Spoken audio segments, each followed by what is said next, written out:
general. En definitiva, hoy tenemos muchas idas y vueltas en la profesión. La verdad, nuestra profesión se ha puesto difícil. Fíjense en algo tan fácil como es el monotributo. Hemos hecho un papelón desde el punto de vista de la administración fiscal. Y lo digo sin querer criticar, yo lo estoy diciendo desde el punto de vista técnico. Es muy fácil venir acá y señalar qué mal han hecho esto, qué mal han hecho esto, pero en este caso el error ha sido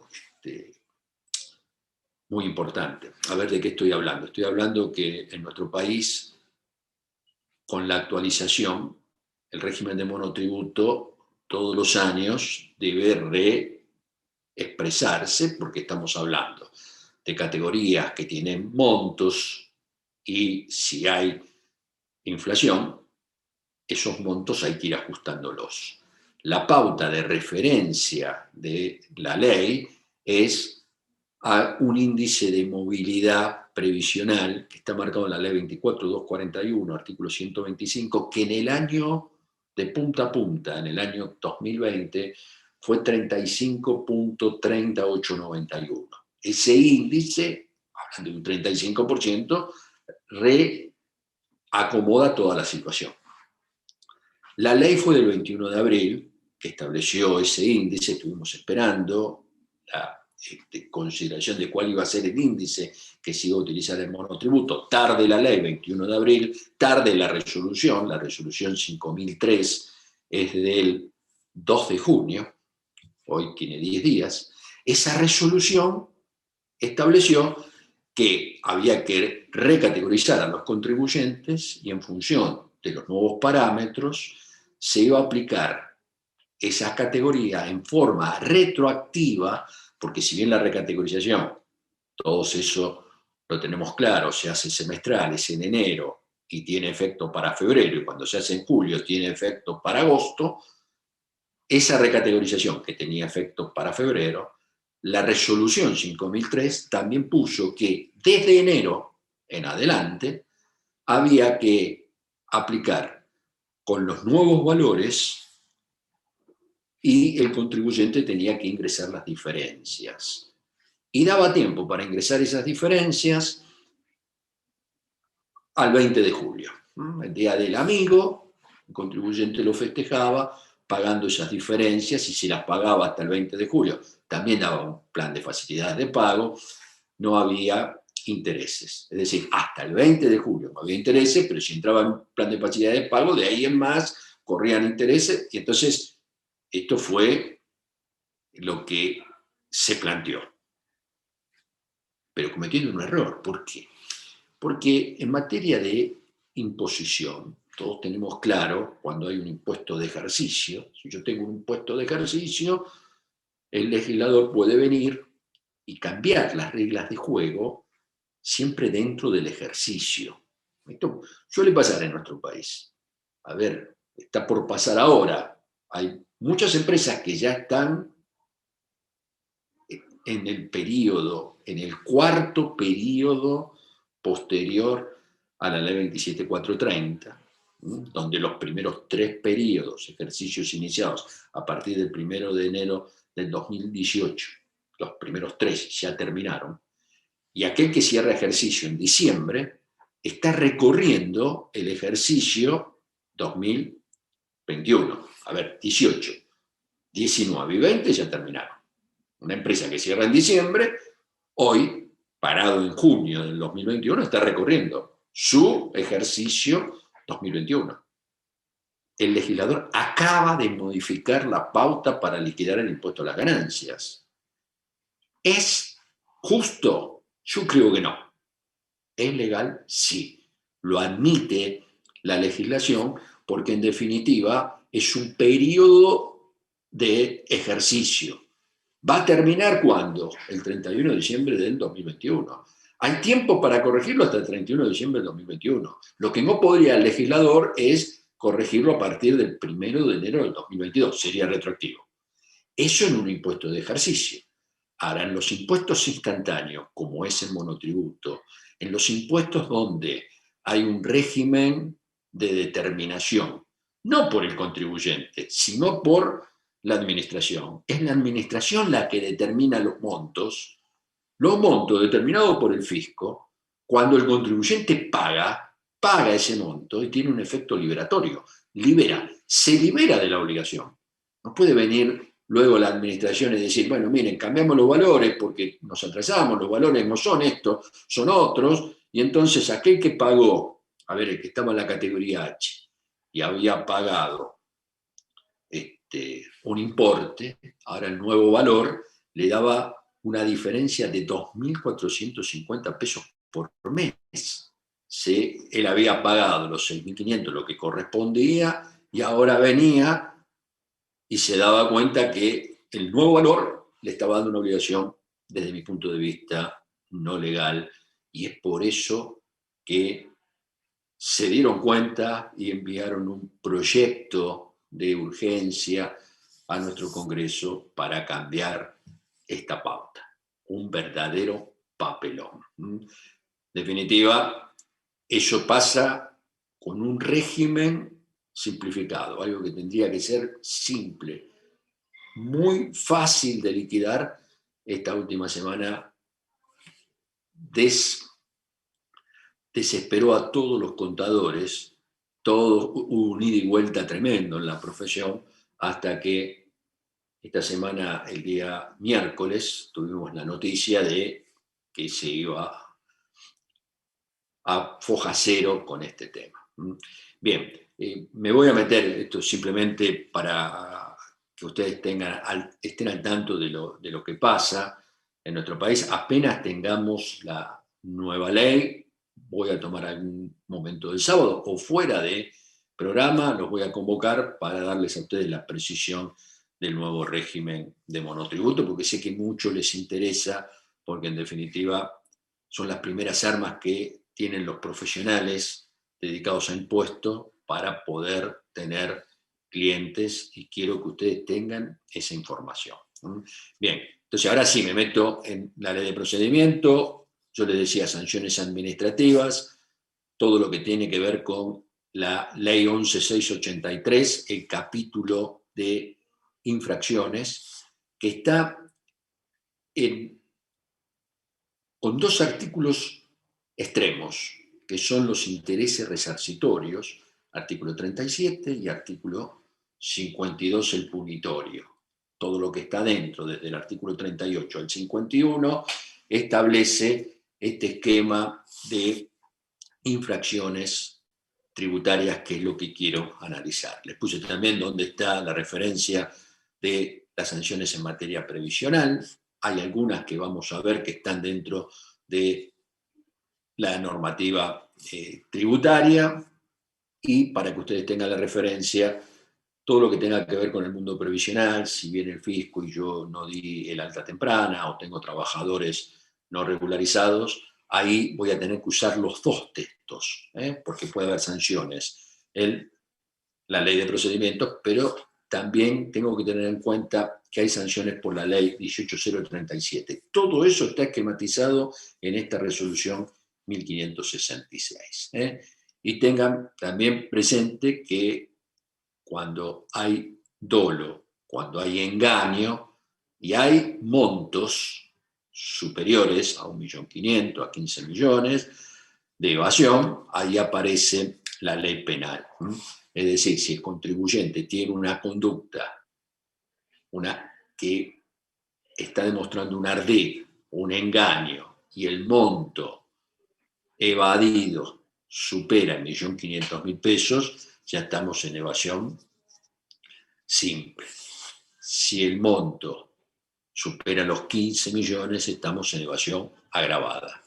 Hay una consideración: si se trata de facturas apócrifas, al superar la pauta, cuando supera 1.500.000, ya hay evasión agravada. En ese caso, en la factura apócrifa, si estoy por debajo del 1.500.000, no hay ley penal, pero si lo supero, no voy a la evasión simple, sino voy a la evasión agravada. Bien, estas son las pautas de la ley penal tributaria, que se las dejo.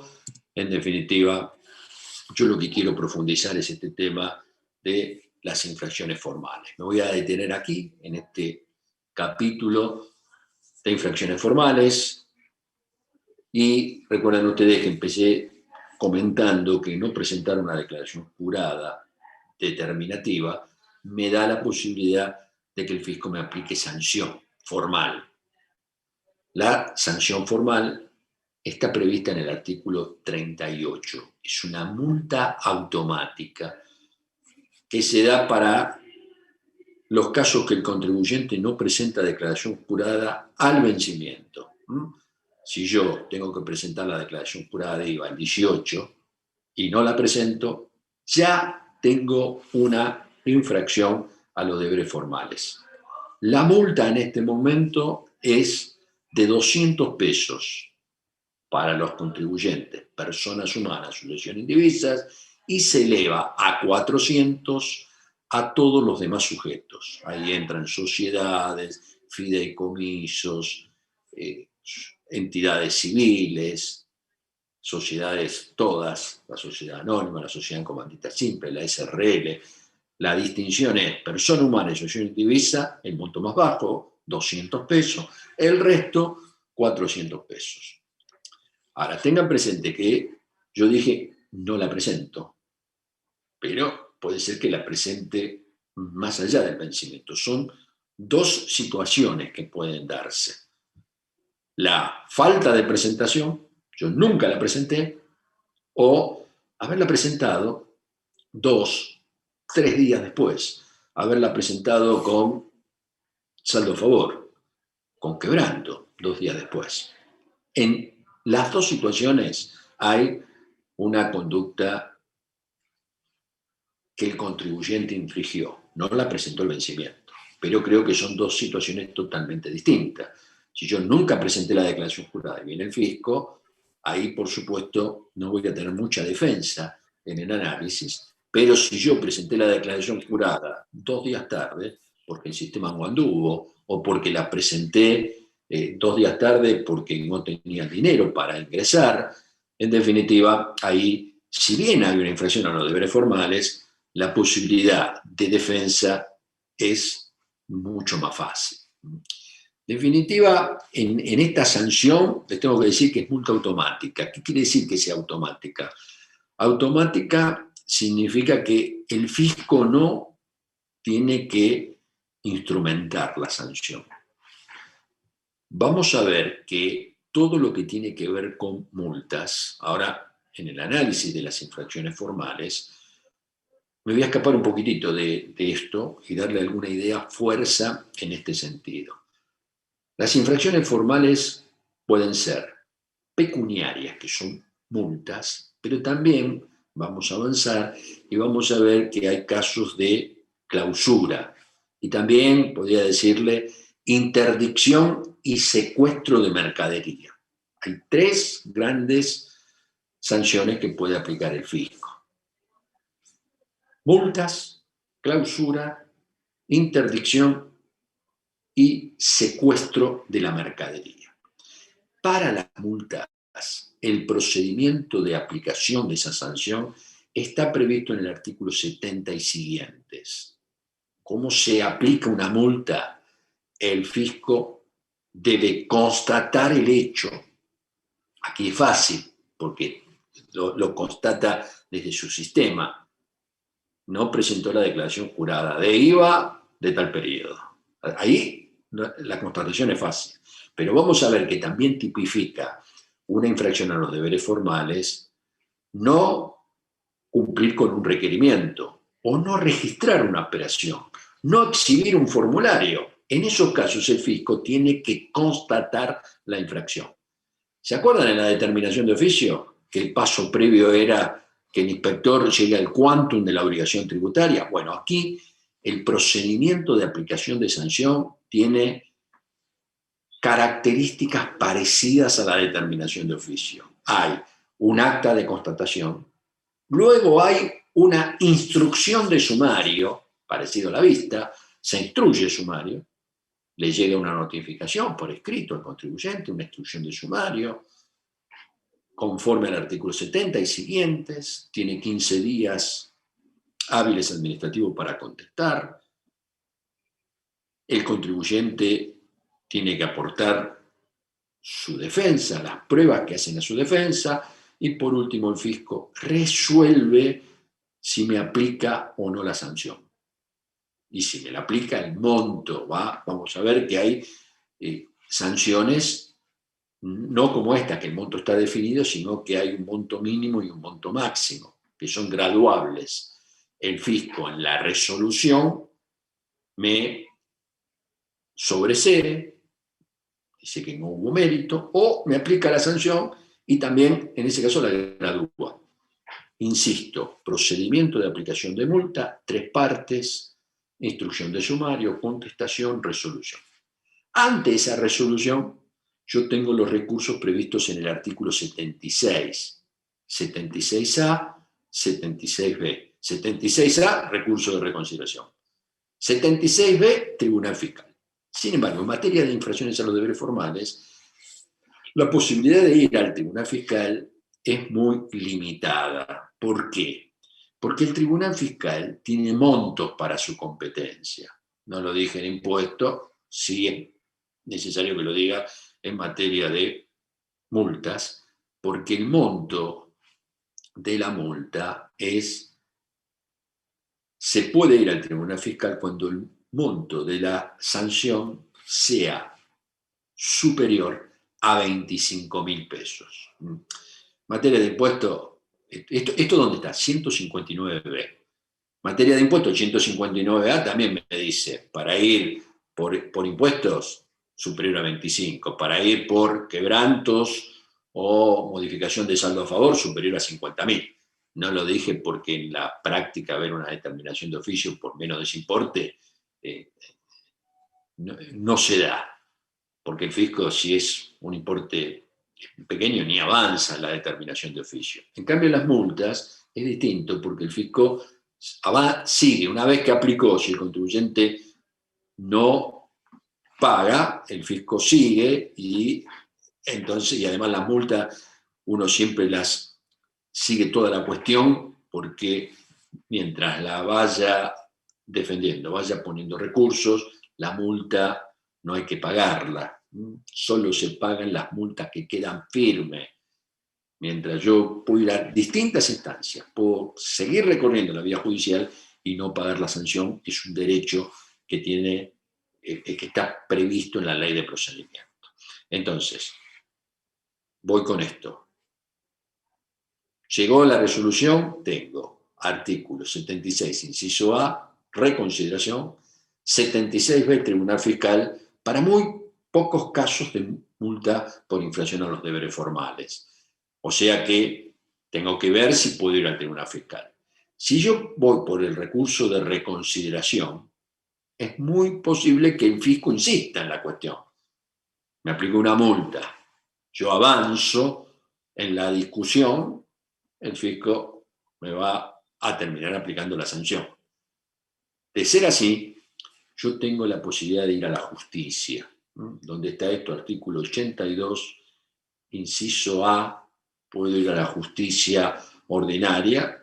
Todos los casos que fui a la justicia en materia de multa, nunca tuve definición, porque siempre hubo un régimen que me la terminó condonando la sanción. En definitiva, desde el punto de vista práctico, cuando me aplican una multa, ese es el procedimiento. Si me aplican una clausura o secuestro o interdicción de mercadería, el camino es distinto. Ahí también hay un acta de constatación. Vamos a ver que en los casos de clausura, el fisco debe constatar. No emití una factura, no registré, no me inscribí, transporté mercadería indocumentada, no he guardado las compras o las ventas. Bueno, en definitiva, son todos hechos donde el fisco va a tener que constatar ese ilícito.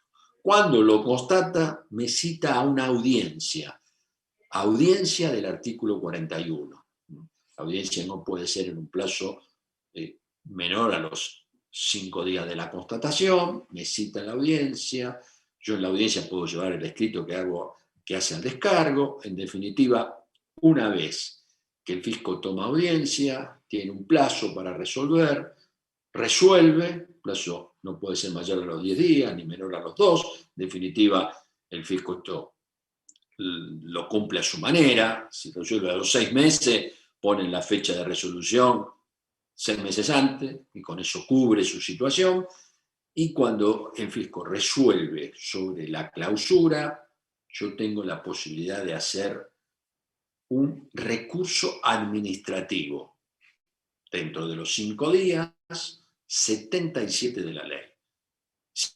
Si el fisco insiste con la clausura, también en el 77 está pautado que yo tengo la posibilidad de ir dentro de los 5 días de esa resolución, puedo ir a la justicia penal económica en Capital Federal, justicia federal en el resto del país, y ahí la norma establece que es con efecto devolutivo. ¿Qué es esto de efecto devolutivo? No es suspensivo. Eso es lo que dice la ley de procedimiento. Sin embargo, la jurisprudencia, y esto lo receptan los jueces, es jurisprudencia de corte, la causa es Enrique Lapidus, la jurisprudencia dijo, no, si alguien va a la justicia, tiene el derecho a ser oído, y si le aplicamos la clausura en el momento que va a la justicia, ¿para qué entonces va a ir a la justicia? En definitiva, lo que dice el artículo 77, solo efecto devolutivo, hoy ya está consagrado que suspende la clausura. Bien, dicho esto, vuelvo a la multa automática. Multa automática, artículo 38, significa que el fisco no necesita hacer todo este procedimiento, pero la consideración es en principio. ¿Por qué en principio? Porque, fíjense en ustedes, el que da automaticidad a esta multa es el contribuyente. Si el contribuyente paga la sanción, vamos a ver que el fisco no avanza, no hace ningún tipo de proceso.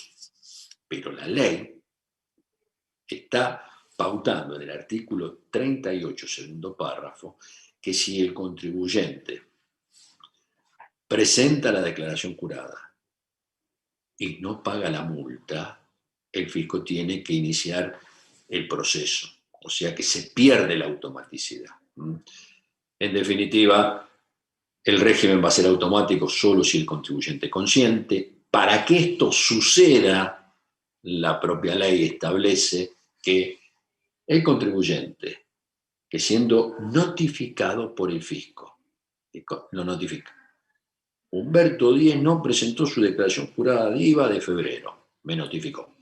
Yo tengo ahí, desde esa fecha de notificación, 15 días para regularizar. Si yo dentro de los 15 días presento la declaración jurada y pago la multa, ahí fíjense en cómo se da la automaticidad. El régimen, la ley, me reduce la sanción al 50%. Quiere decir que yo pago 100 pesos, porque soy persona humana. Si fuera una SRL, presenta la declaración jurada y paga la mitad, 200 pesos. Y además hay otro beneficio. El segundo beneficio es que no hay antecedente en contra, no queda eso como un antecedente.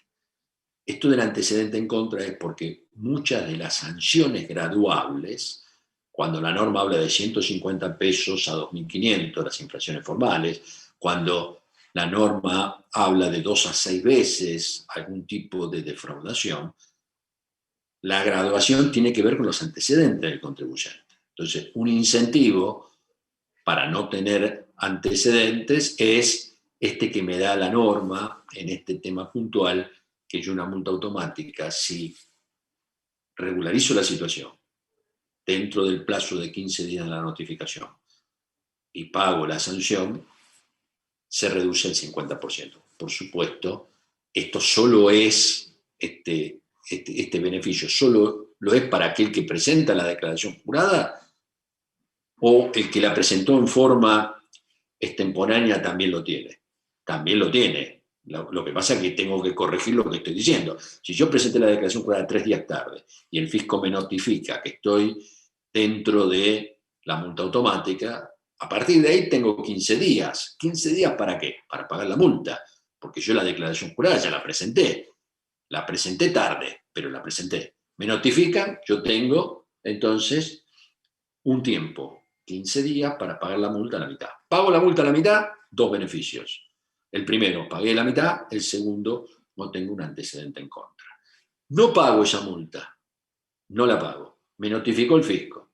Pasaron los 15 días, no pagué la multa, bueno, ahí el fisco, ¿qué hace para que yo termine pagando la multa? Tiene que seguir con el procedimiento.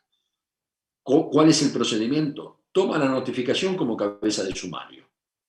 Yo no hice nada, entonces tampoco argumenté ni discutí esa sanción. Avanza el fisco y me resuelve. Cuando me resuelve me va a aplicar la sanción plena.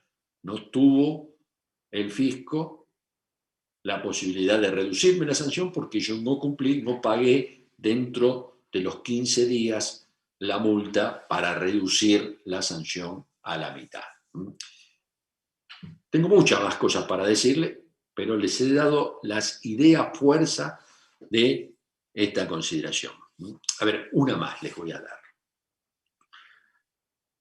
Hoy, por los montos, es muy difícil que yo aplique esto, porque la verdad, hablar de 100 pesos, hablar de 20, 40 para un contribuyente inscripto en IVA, la verdad no son montos atractivos en cuanto a la posibilidad de reducir de 100 a 20, de 100 a 40, no es relevante.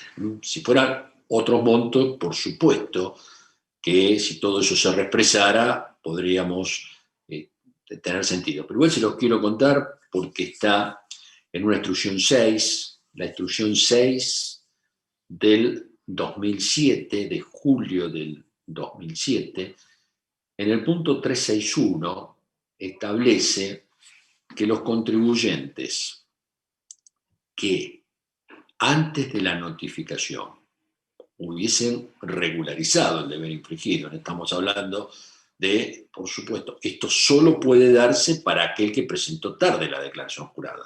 Cuando me llega la notificación, yo tengo la posibilidad de utilizar esa reducción desde mi punto de vista no legal, porque no está prevista en la ley, es una reducción que pactó el fisco en una instrucción, y el contribuyente tiene acá, con esta consideración, la instrucción divide el sector de contribuyentes en dos, pero tengo que hablar de tres momentos, porque esta instrucción se puede utilizar en tres momentos distintos, lo voy a poder utilizar. Si me notifico y yo ya había presentado la declaración jurada dentro de los 15 días, una persona humana va a poder pagar solo 20 pesos. Reduce de 200 a 20 en la medida que no haya hecho uso de este beneficio en los últimos 2 años. O sea que, fíjense, ya se dieron dos requisitos. El primero, deber infringido o cumplido. Yo ya había presentado la declaración jurada. Segundo, no usé este beneficio en los últimos 2 años. Y tercer requisito para poder acceder a esta reducción, el tercer requisito es que el contribuyente renuncie a cualquier acción de repetición y pague los 20 pesos. La verdad, si el contribuyente paga los 20 pesos, automáticamente renuncia, porque multa pagada es cosa juzgada. Eso es un error de la instrucción. Y fíjense ustedes que la instrucción que establece 20 y 50 pesos, después avanza y en la segunda oportunidad ofrece reducción de 40 y de 100. Y en la tercera, la reducción es 100 y 200. Fíjense, esta instrucción está emanada del fisco. La segunda oportunidad, para poder usar la segunda oportunidad, yo tengo que recibir una notificación, haber presentado la declaración jurada determinativa con anterioridad y haber hecho uso de la instrucción 6 del 2007 en este punto hace más de 2 años. Y entonces ahí voy a pagar 40 pesos. ¿Qué pasa con la tercera oportunidad? La verdad, la tercera oportunidad nadie la va a buscar ni la va a usar porque se reduce al 50%, 100 y 200. Y yo la reducción al 100 y al 200 la tengo acá. La tengo dentro de la ley, no voy a tener que utilizar la instrucción. O sea que ya le marqué 2 errores de la instrucción. El primero, la tercera oportunidad, que nunca se va a usar, y el segundo, este concepto, que por supuesto es el que más me preocupa, que alguien le exija cuando paga la multa que renuncie a cualquier posibilidad de que paga la multa, está desde el punto de vista de lo que plantea la ley de procedimiento renunciando a cualquier posibilidad futura de repetición. Eso es un error conceptual que se encuentra en la instrucción. Bien. Acá En hay una cuanto consulta, Humberto. Pregunta Fabián si queda como antecedente si no pago y luego aplica la sanción plena. Sí, por supuesto. La única forma que no quede como antecedente es que el contribuyente entre en el régimen de reducción, el 50% legal o también en este régimen de reducción previsto por la extorsión. En todos los casos. Yo hasta en la práctica, muchos contribuyentes no les gusta ver en cuenta tributaria la acumulación de multas. Como tienen saldo a favor, un saldo a favor de libre disponibilidad se puede utilizar para cancelar las multas. Muchas veces dicen, no conviene pagar y sacarme todas estas multas. Y la respuesta es no, porque estás consintiendo de que tenés un error formal y eso juega como un antecedente en tu contra. Es preferible esperar al próximo régimen de moratoria que va a venir y te va a condenar todo ese tipo de sanciones. De hecho, lo que estoy planteando, la ley 27.541 estableció un régimen que condonó todo este tipo de sanciones, la 27.562 lo volvió a hacer, o sea que en el último tiempo hubo varios regímenes que condonaron sanción. Yo siempre digo a los profesionales, y porque me conocen de hace mucho tiempo y porque tengo un ida y vuelta, en Argentina no conviene pagar una multa impositiva. Nunca conviene pagar una multa porque todo aquel que la discute siempre encuentra la condonación en el camino. En toda mi vida de experiencia profesional, nunca vi pagar una multa. ¿Está bien? Por supuesto, utilizando toda la estrategia que me da la ley de procedimiento. Yo estoy ahora defendiendo al contribuyente. A ver, no quiero ponerme en contra de la administración. ¿Las multas sirven las multas? Solo sirven para corregir conducta. Esta multa automática, así, puesta a todos, sin distinción, yo creo que no es lo mismo alguien que nunca presentó declaración jurada que aquel que la presentó 2 días tarde, 4 días tarde, y hay un motivo. Estos últimos días no se podía emitir comprobante electrónico en la página web del fisco, mucho menos presentar una declaración jurada. Fue realmente un problema para toda la profesión. Alguien me puede decir, profesor, sí, a las 2 de la mañana se podía. Bueno, pero el fisco tiene que contemplar esas cosas. Y entonces, las infracciones sirven como correctores de conducta. Yo estoy totalmente en contra de las infracciones a los deberes formales porque sí.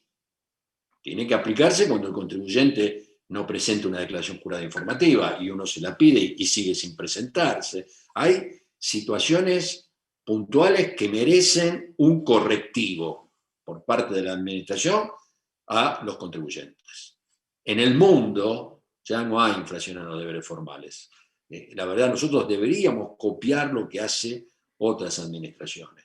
Van a la recaudación por la recaudación, no la recaudación por las infracciones. No tiene sentido. Nunca me voy a olvidar lo que dijo el juez Cruciani en la Universidad de La Plata, en una charla, en un simposio que hicimos. El juez Cruciani era un personaje de la justicia y cuando vino a tocar el tema de las infracciones formales, allá cuando apareció la ley 23.314, estoy hablando desde hace mucho tiempo, cuando aparecieron las infracciones formales en nuestro sistema tributario, dijo, el único sentido que tienen las infracciones a los deberes formales es que el contribuyente cumpla con el deber. Si no, deberían erradicarse. Y bueno, van a ver ustedes ahora en algunas situaciones como la ley ni siquiera privilegia que el contribuyente cumpla. Fíjense ustedes, yo acá, cuando hablé de la instrucción 6, dije que para que el contribuyente tuviera el beneficio, debía haber presentado la declaración jurada antes de la notificación.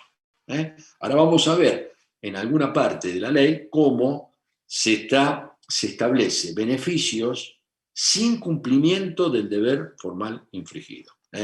Bien, vamos a hablar un segundito de la declaración jurada informativa. Ahí sí,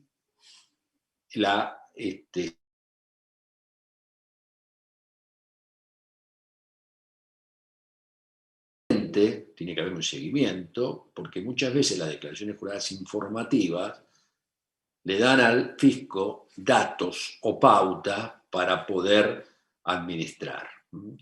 Y entonces, si el contribuyente no la presenta, tiene que haber, desde el punto de vista de las infracciones, una posibilidad para que el fisco obligue a que el contribuyente presente la informativa. Esto está pautado en la ley de procedimiento. Tenemos 2 artículos que juegan en este sentido. Por un lado tengo el artículo 38.1, que algunas editoriales, no todas, Repar, por ejemplo, tiene mal el título. Dice multa automática. Y realmente el 38.1 no es una multa automática. Esto es lo primero que quiero decir. Vean ustedes ahí 4 párrafos. El último párrafo establece con claridad que para la aplicación de esta sanción, el fisco tiene que hacer los procedimientos previstos en el artículo 70 y siguientes. Entonces, no hay multa automática. Lo que hay es cuando el contribuyente no presenta un régimen general de información, el fisco le puede aplicar una multa a las personas humanas y asociaciones indivisas hasta 5.000 pesos, al resto de los contribuyentes hasta 10.000. Primer párrafo. Es el general, es de aplicación general. Después tengo el segundo y el tercero, que tienen que ver con las operaciones internacionales. Todo lo que es operaciones internacionales lo voy a despejar, lo voy a sacar del análisis que estamos haciendo. Me quiero quedar con la aplicación general. Las operaciones internacionales es muy específico. Quiero ir a este punto. El contribuyente no presentó una declaración jurada informativa. El fisco le puede aplicar una sanción. La sanción es hasta 5.000, hasta 10.000. Esto está pautado en la instrucción 6 del 2007, en el anexo a infracciones formales. Divide por contribuyente el monto de la sanción. No sigue el mismo procedimiento de la ley. Fíjense en que en la ley hay 2 tipos de contribuyentes. Cuando entramos en la instrucción 6, el universo de contribuyentes está dividido en 3. Es el anexo a las infracciones a los deberes formales. Van a ver ustedes, artículo 38.1, el primer sector, la primera columna de contribuyentes son las personas humanas y asociaciones indivisas. La tercera, sociedades por acciones. La segunda, todos los demás contribuyentes. El monto que aplica el fisco para las personas humanas y asociaciones indivisas es de 500 pesos. Para las sociedades, de 1.500, sociedades por acciones. Para los demás contribuyentes, en el medio, de 1.000 pesos. Vale decir que si yo no presento una declaración jurada informativa, el fisco me puede aplicar esta sanción, instrucción de sumario, contestación, resolución. Yo tengo que presentar el régimen de informativo de las participaciones de la sociedad, quién pertenece, cuál es el órgano de dirección, todos los años, un régimen informativo. No lo hago, el fisco me puede aplicar esta sanción. Ahora, la ley de procedimiento tiene otra pauta, que es el artículo 39.1. Lo que yo les contaba, la herramienta para exigir que el contribuyente cumpla con el régimen de información. Si no, nos quedamos con esto, ¿no? Presentó la declaración jurada, venimos y le aplicamos una sanción. Y a partir de ahí, ¿qué pasa? Bueno, a partir de ahí empieza a actuar el artículo 39.1, que establece que si el fisco le hace un requerimiento para la presentación de la declaración jurada informativa y el contribuyente no cumple con el requerimiento en el tiempo exigido, siempre estamos hablando de qué es lo que está requiriendo, presentar la declaración jurada informativa, propio de tercero. Si el contribuyente no lo hace, el fisco le puede aplicar una sanción. Una sanción que va de 500 pesos a 45.000. ¿Bien? Y entonces nos quedamos ahí y decimos, pero el contribuyente tampoco cumple. Tiene que pagar, supongamos que es una SRL, 1.000 pesos. Acá también está graduado la sanción. Esta primera consideración es 2.250, 2.450. Esto está previsto en el anexo. A ver, es 2.050, 2.250, 2.450, el primer monto, en función a la aplicación de esta sanción. El contribuyente paga 2.000 pesos, paga los 2.250. ¿Y qué puede hacer el fisco? Bueno, lo dice claramente la norma. Le puede insistir con el pedido de requerimiento, un segundo requerimiento. ¿Está bien? Fíjense en ustedes, no hablé de acumulación. ¿Por qué? Porque 38.1 y 39.1 son cosas distintas. El 38.1 fue no presentar la declaración jurada. El 39.1 fue no cumplir el requerimiento de presentar la declaración jurada. Y entonces ahora sí tengo que hablar de acumulación porque el segundo pedido, lo dice la ley, está autorizado el fisco a establecer un segundo requerimiento. E incluso un tercero. A partir del tercero depende de la envergadura de la empresa. Si la empresa supera los 10 millones de pesos de ingreso, ya a partir del tercer requerimiento, la multa se eleva a 10 veces el monto previsto. La verdad se eleva de 2 a 10 veces el monto previsto más alto, el de 45.000. La multa va de 90.000 a 450.000 pesos a partir del tercer requerimiento. Con esto, el fisco tiene la posibilidad de exigir, acá sí me parece que está bien la infracción a los deberes formales, porque no busca recaudar, sino que lo que busca es que el contribuyente presente la declaración jurada informativa. Vamos a ver ahora el esquema general que está previsto en el artículo 39. Yo hablé hasta aquí de dos situaciones puntuales, que son falta de presentación de declaración jurada, determinativa por un lado, informativa por el otro. Fíjense ustedes que en la informativa hay una relación entre el 38.1 y el 39.1. Actúan de manera simultánea, en conjunto. Si el contribuyente cumple con la informativa y la cumple tarde, puede haber 38.1, ya no va a haber necesidad de avanzar, no aparece el 39.1.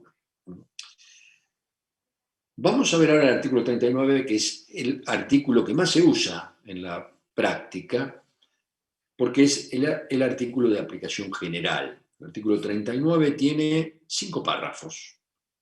Un primer párrafo que establece las infracciones a los deberes formales generales. Todo lo que no está previsto como infracción, se aplica el artículo 39, primer párrafo. Dice la violación a las normas de esta ley, a las normas impositivas. En definitiva, es todo lo que no está tipificado en el resto del andamiaje infraccional de la ley de procedimiento. No cumplir con un requerimiento, no concurrir a una citación, me cita el fisco, no voy, no exhibir un formulario cuando estoy obligado a exhibirlo, no consignar en una factura el código postal o la referencia al local en el cual el contribuyente está. Fíjense, eso hasta sería menor, porque muchas veces está identificado. Si yo tuviera en mi comprobante solamente la referencia Talcahuano 833, piso 11, y no pusiera la oficina F, la verdad que esté o no esté, es algo trivial, pero es una infracción a los deberes formales. Lo mismo ocurre si yo no registro las operaciones en tiempo. Yo tengo un plazo para registrar las operaciones. Las registro fuera de ese plazo, el fisco puede aplicarme una sanción porque estoy tipificando una infracción a los deberes formales. ¿Dónde está? Artículo 39, el monto de la sanción es 150 a 2.500 pesos. Nosotros pensamos que esta norma es de aplicación general y residual. Residual ya lo dije, todo lo que no está. General es, el fisco puede aplicar ante la falta de presentación de una declaración jurada determinativa la multa del 39 o la multa del artículo 38, porque en definitiva también es una violación. Por supuesto, con esta consideración, si aplica el 38 no hace procedimiento sumarial, si aplica el 39 tiene que hacer procedimiento sumarial. Los montos de referencia son los que establece cada norma. Entonces, es de carácter general y residual. El monto de la sanción, esto, fíjense ustedes, está en el quinto párrafo del 39, se gradúa en función de la gravedad. Bueno, en Argentina lo hicimos a nuestra manera, lo pusimos en la instrucción 6 del 2007. El monto del artículo 39, primer párrafo, en definitiva, se gradúa en función de estos parámetros. La primera columna va a 750. ¿Se acuerdan que la primera columna es persona humana, asociación indivisa? Todos los que no tienen identificaciones en la columna del medio, 1.000. Las sociedades por acciones, el monto es 1.250 pesos. En definitiva, este es el esquema general de las sanciones del artículo 39, primer párrafo. Hay un segundo párrafo del artículo 39 que son ciertas infracciones formales que están tipificadas, son 4, donde el legislador le dio naturaleza de infracciones agravadas. ¿Por qué? Porque el monto de la sanción es superior. Va de 150 pesos a ver, me lo chequeas, Jimena, por favor, segundo párrafo. Tengo la ley acá.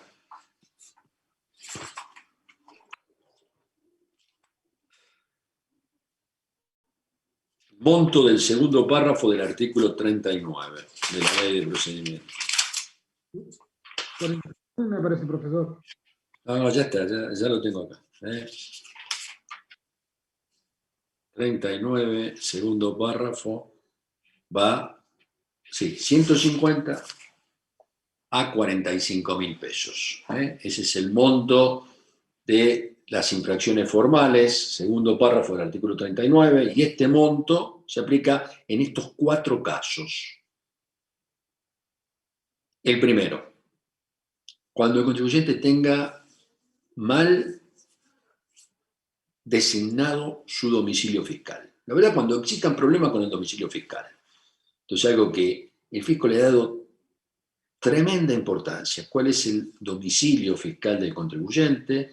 Domicilio fiscal previsto en la ley de procedimiento, en el artículo 3º, es el domicilio donde el contribuyente desarrolla la actividad principal. Es el lugar de desarrollo de la actividad principal. Esto fue cambiado porque antes el contribuyente ponía el domicilio legal y permitía al contribuyente esconderse aquí en Capital Federal. Y planteaban los jefes de las distintas regiones esta situación.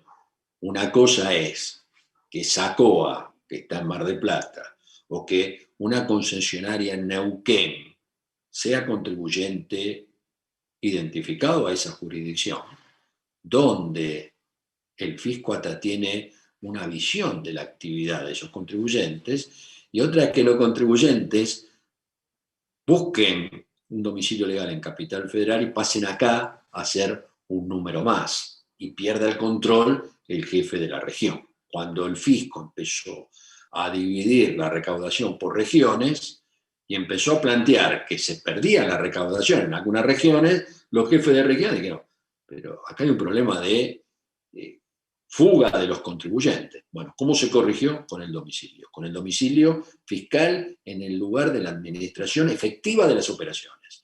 O sea que el fisco, cuando detecta esta situación, va y dice, no, domicilio fiscal del contribuyente es donde existe la administración efectiva de las operaciones. Y ahí empieza la puja.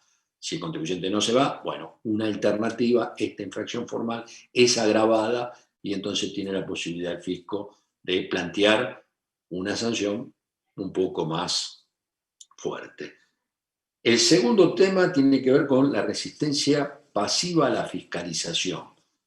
Algo muy común en estos días, que el fisco a través de ventanilla electrónica tiene una gran presencia en cuanto a fiscalización.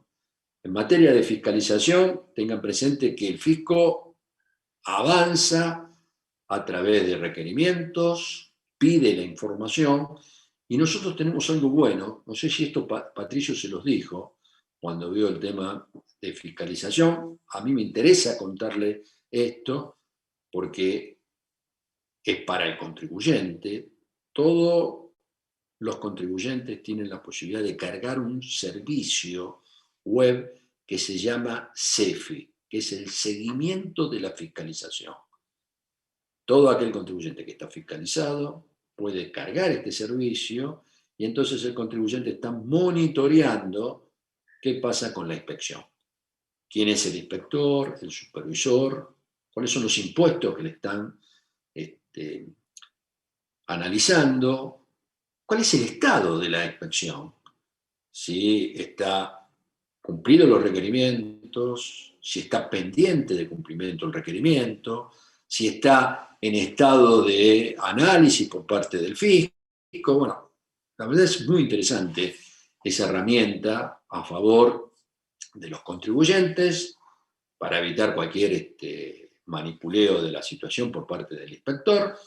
Y en definitiva, el punto que estamos analizando nosotros ahora es, se tipifica esta infracción cuando el contribuyente no contesta un requerimiento, uno solo, no, es 2 requerimientos, entonces ya ahí hay una infracción a los deberes formales agravada. Recién ahí es el incumplimiento reiterado de requerimientos, lo que la norma llama resistencia pasiva a la fiscalización. Y otra cosa que ya quiero plantearle, hablando de este tema, el artículo 39.11, a ver, 39.11, establece que también se tipifica la infracción cuando uno cumple un requerimiento en forma parcial. Por supuesto, esto requiere un análisis. Si a mí me dan un requerimiento con 15 puntos y yo contesto 1, el fisco tiene todo el derecho a decir el contribuyente no cumplió, porque lo cumplió en forma parcial. Ahora, si yo de 15 contesto 10, pido prórroga por los otros 5, entonces estoy demostrando que hay una voluntad de cumplimiento. Este artículo 39.11 debe analizarse con este sentido común. No es que el hecho de que yo no cumpla alguno de los puntos ya me hace merecedor de una sanción, porque yo estoy demostrando cumplimiento y estoy solicitando que me den prórroga para hacerlo. Cuando hablamos de incumplimiento reiterado es porque hay una actitud por parte del contribuyente de no cumplir. En este punto, la verdad, les tengo que contar qué es lo que pasa en la práctica, porque en la práctica, como los montos han quedado desnaturalizados, el fisco en su accionar necesita que los contribuyentes cumplan con los requerimientos. Si el contribuyente no cumple con el requerimiento, ¿qué hace el fisco? El fisco avanza con lo que se llama en la doctrina sanciones impropias. ¿Qué es esto de sanciones impropias? Son sanciones que no están escritas en la ley, pero que el fisco avanza y en definitiva termina siendo una sanción, porque cuando el fisco hace una marca en el padrón del contribuyente, y esto, atención, uno de los temas más importantes de asesoramiento fiscal está dado por el cuidado de la ventanilla electrónica. Clientes, por supuesto nosotros lo hacemos en el estudio, tenemos un cuidado extremo con las ventanillas electrónicas de todos los contribuyentes a los cuales nosotros le estamos llevando las cosas. Cuando yo asesoro a alguien, lo primero que le digo al responsable de la parte impositiva, control sobre la ventanilla electrónica. ¿La ventanilla electrónica qué es? Es el sistema de comunicación de notificaciones de la FIP. Un sistema que tiene esta particularidad.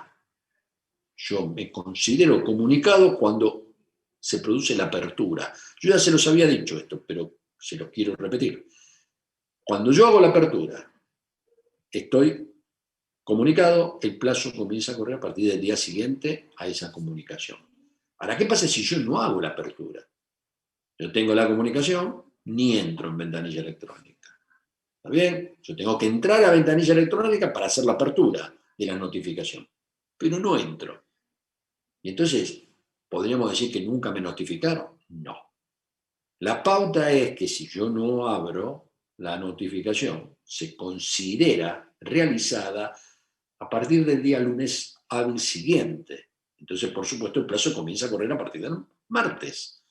Y entonces, aquel que tiene desidia, que no va a consultar qué es lo que pasa con la ventanilla electrónica, en definitiva, se van juntando los requerimientos y es muy fácil ahí que el fisco le haga la marca en el padrón, que significa que le inhabilita el quit, que significa que ese contribuyente no puede emitir comprobante, y ahí se produce lo que yo les comentaba, que es una sanción impropia. No está prevista, pero en definitiva el fisco la pone en marcha, es una herramienta más que usa, y después el contribuyente tiene que cumplir con todos los requerimientos para sacarse la marca, para volver a tener vida fiscal.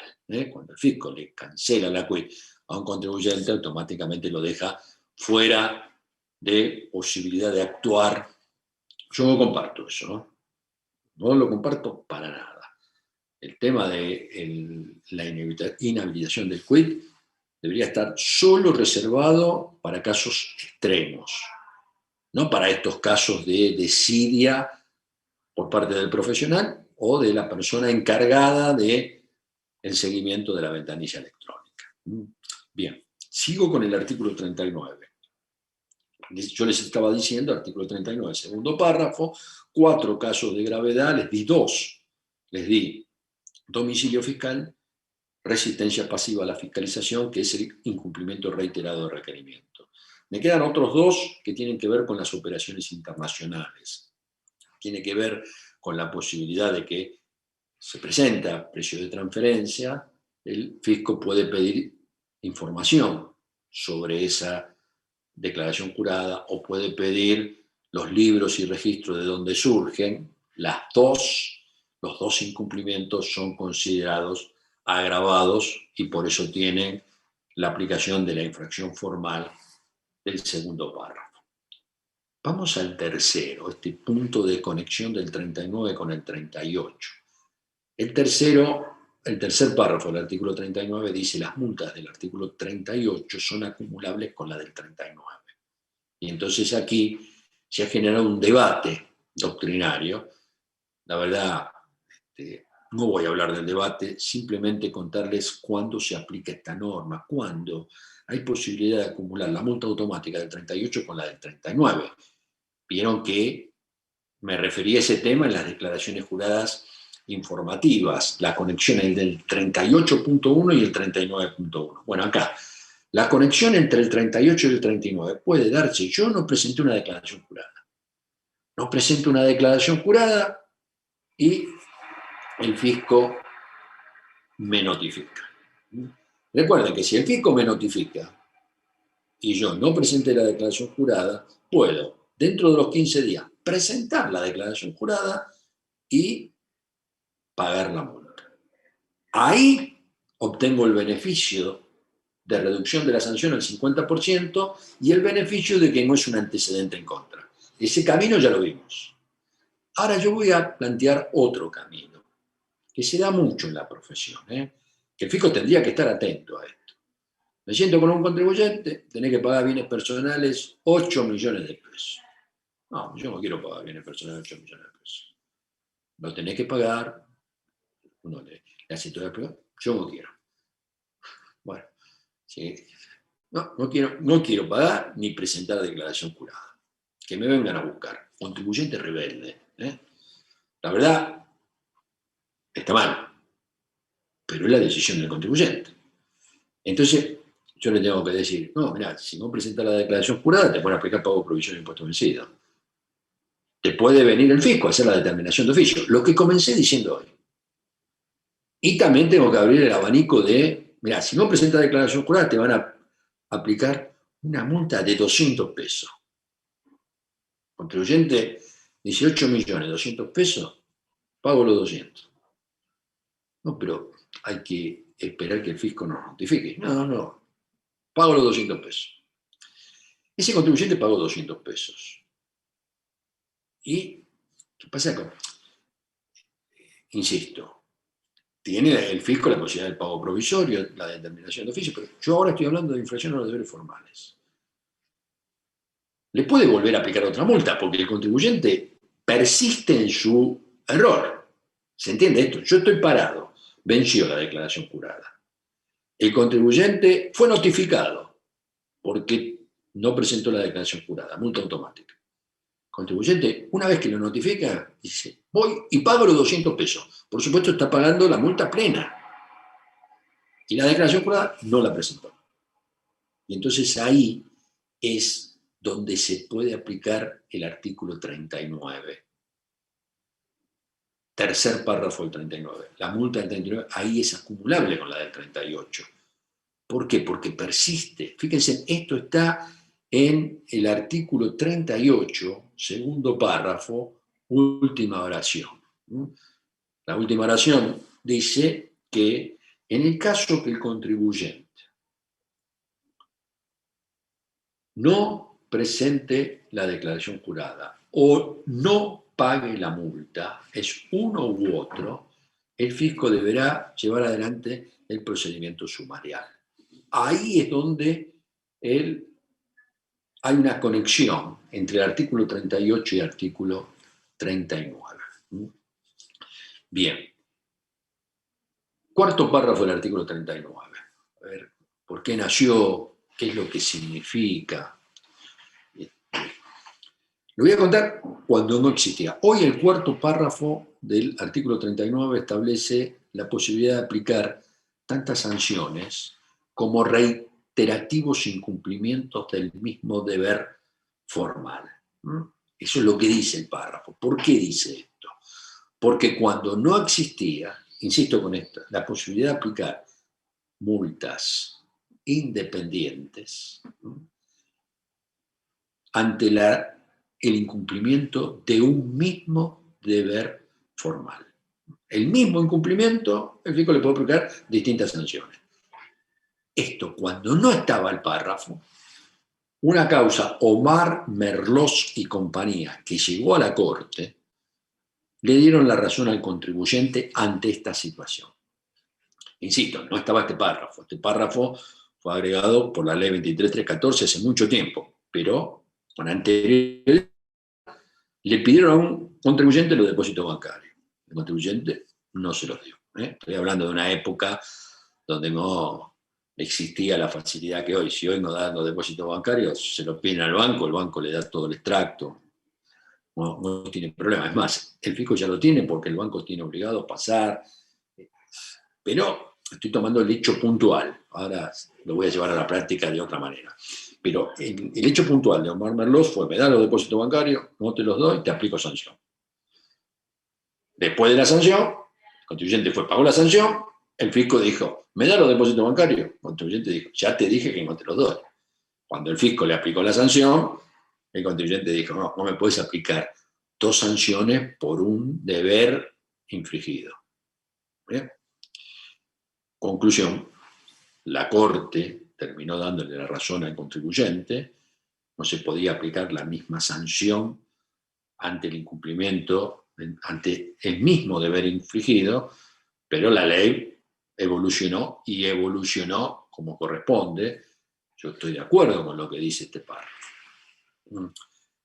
Ahora bien, hecha la ley, hoy el contribuyente, cuando viene el fisco y le dice: ¿me dan los libros contables? El contribuyente le dice: no te los doy porque se inundó, me los robaron, se quemó el depósito.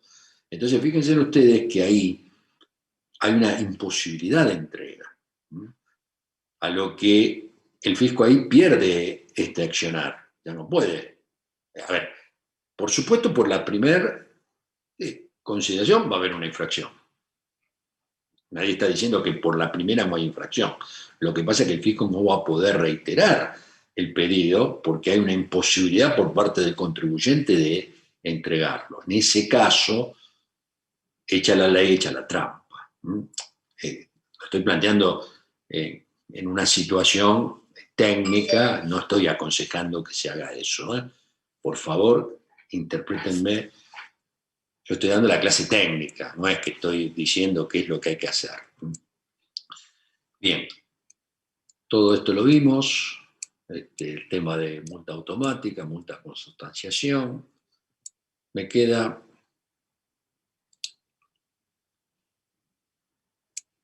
bien. Vamos a charlar un poquitito sobre la clausura. Infracciones formales, clausura, prevista en el artículo 40, una condición objetiva de punibilidad que está para todos. Solo puede haber clausura. La clausura es de 2 a 6 días, se clausura el establecimiento. Yo estoy totalmente en contra de esta medida. La clausura atenta contra el potencial económico de tributación. El fisco tiene que cuidar el potencial económico de tributación. Lo debe cuidar porque nos conviene a todos. Clausurar un negocio significa que el negocio durante 2 a 6 días no pueda vender, no pueda generar riqueza. La clausura sirve solo en situaciones de cuidado al consumidor. Se usa en esas situaciones. A ver cuándo se usa. Si hay alguien que está vendiendo embutidos y hay una presunción de que el embutido está en mal estado, entonces es lógico que se clausure.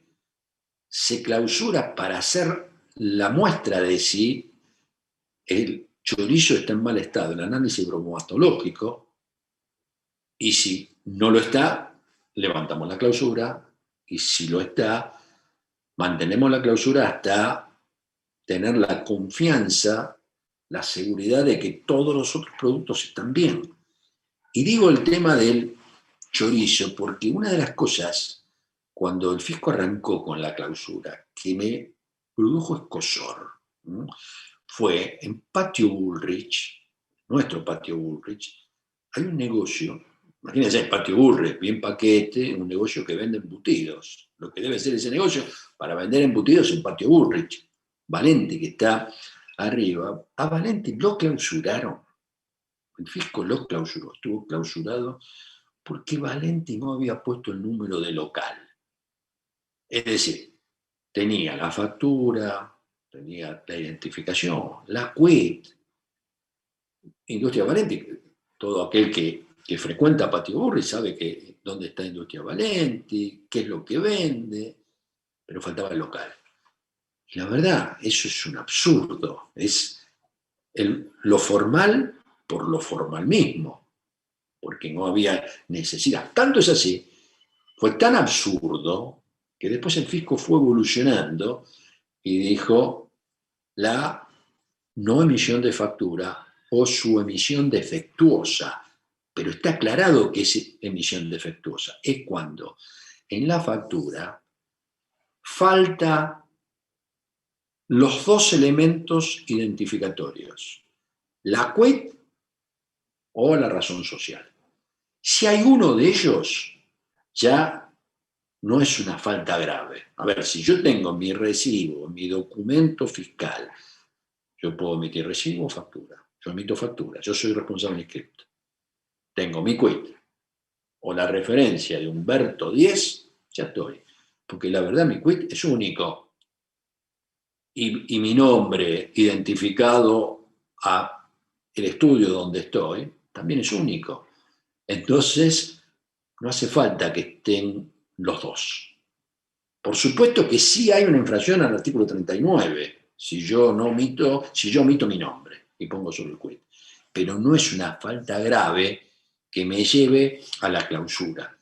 El otro concepto, que es considerado falta grave, que hace la factura estéril, es cuando la misma no tiene numeración preimpresa consecutiva y progresiva. Si la factura no tiene numeración, y si la tiene no es consecutiva, y si la tiene no es preimpresa, quiere decir que la estoy poniendo yo, bueno, en definitiva, voy a tener la posibilidad de que el fisco lo clausure. Igual todo esto hoy, la mayoría de los contribuyentes emiten comprobante electrónico, por lo tanto, la emisión de la factura asegura que estén todos los requisitos. Esto es simplemente anecdótico para ir viendo cuál fue la evolución del tema de la clausura. Lo mismo, la misma consideración vale para la falta de registración o anotaciones. En este caso, es la falta de registración en tiempo. Si yo estoy desfasado en cuanto al tiempo de la registración de los comprobantes, el fisco me puede aplicar una infracción formal, pero nunca me va a poder aplicar el concepto de clausura. La verdad, la clausura por la falta de registración tendría que ser para el caso que el contribuyente le diga la registración y diga, no la tengo, no he registrado, entonces solamente podría hablarse de clausura en ese tipo. El inciso C es el traslado comercial sin documentación. En ese caso hay tipificación de clausura. Si el contribuyente no está inscripto, por supuesto en la medida que esté obligado a hacerlo, los contribuyentes no inscriptos, el fisco los puede clausurar en la medida que detecte a ese contribuyente. No poseer o no conservar las facturas que acrediten la tenencia o adquisición de bienes. Yo tengo bienes, viene el fisco, me hace un relevamiento y yo no tengo el comprobante de adquisición de esos bienes, o por supuesto no tengo el comprobante de entrada por un servicio, que también sería factura o algún contrato de prestación del mismo. Y por último, en cuanto a la clausura tradicional, vamos a ver que después hay en el 40G otro concepto que está atado con multa. Por eso, en cuanto a clausura, no poseer, no utilizar o no conservar en condiciones de operatividad aquellos instrumentos de medición o control. Si algún organismo me exige pesar, esto generalmente es en la actividad agrícola, ganadera, el pesaje del cereal, yo no lo hago. ¿Por qué? Porque no poseo el elemento, no lo utilizo, lo tengo, no lo hago, no lo utilizo, o está la balanza, pero no está en condiciones de uso. En todas esas cuestiones, la administración me puede tipificar en este hecho, lo tiene que constatar. Una vez que lo constata, yo me convoca a una audiencia, en esa audiencia voy a poder hacer el descargo o no. Me quedo entonces con el tema de clausura y multa. Existe hoy también la posibilidad de la clausura y multa. En cuanto a la clausura, el tema de la clausura es de 2 a 6 veces. Y ese monto, ante reiteración, se duplica. O sea que puede ser, en lugar de 2 a 6, el monto, el plazo de clausura va a ser de 4 a 12.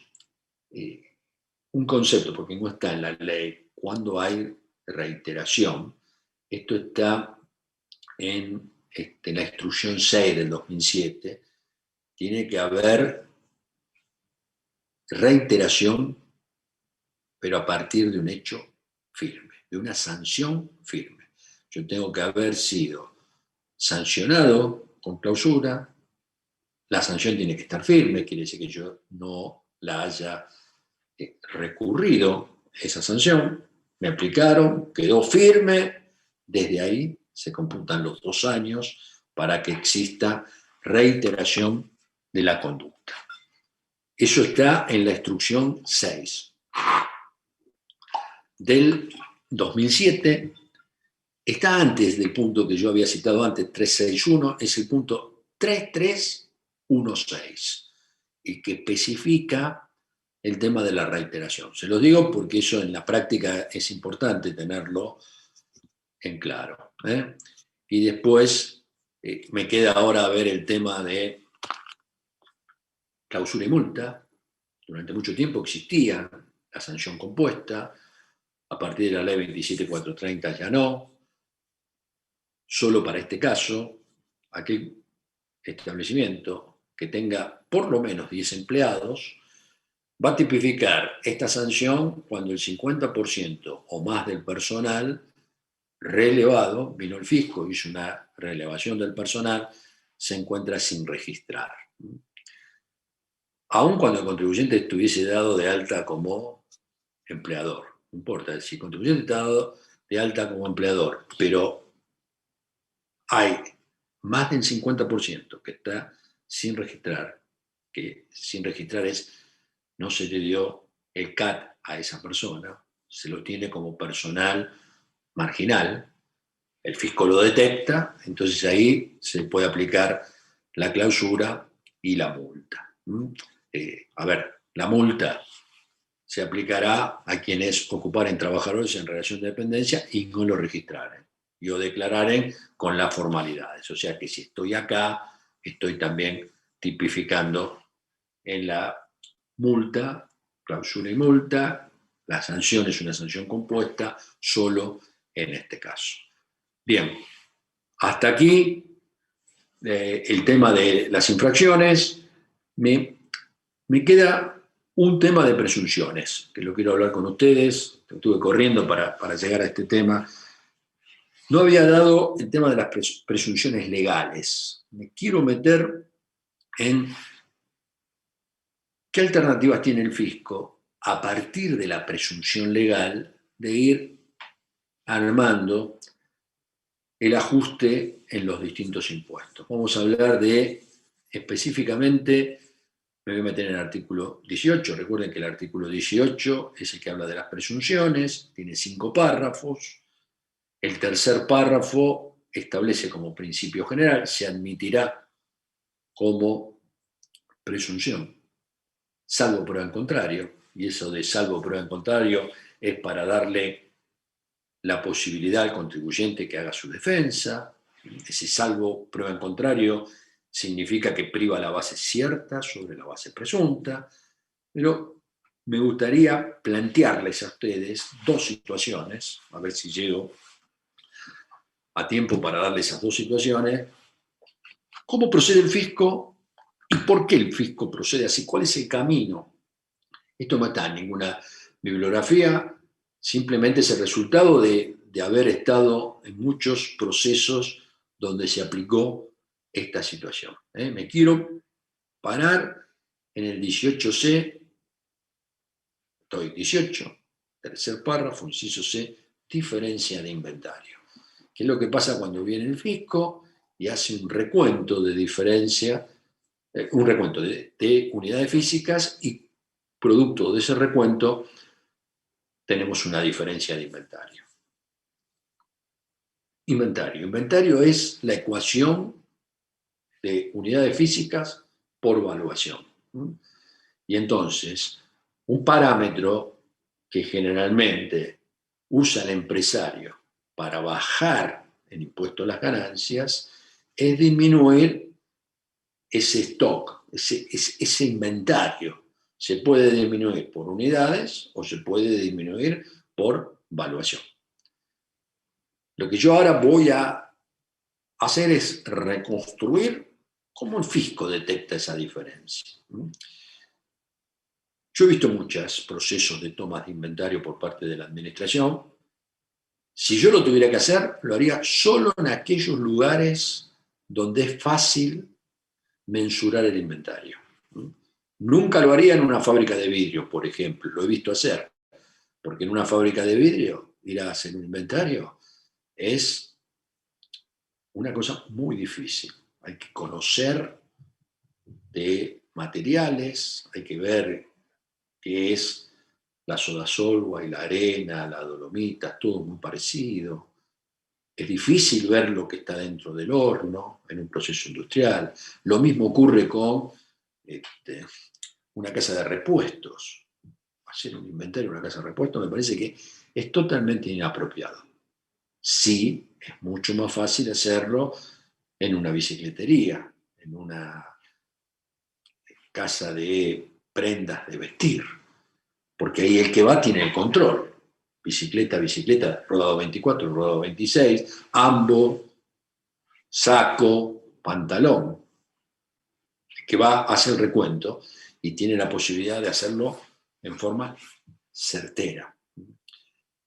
Ahora bien, ¿cómo hace el fisco? El fisco llega un día determinado, 12 de junio, y hace el recuento de la mercadería. Vamos a poner el caso, una bicicletería que solo tiene bicicletas rodados 24 para hacerlo fácil, va a hacer el recuento, 5.500 unidades hoy. 5.500 unidades. Y entonces, lo primero que tiene que hacer el fisco es retrotraerlo a un momento.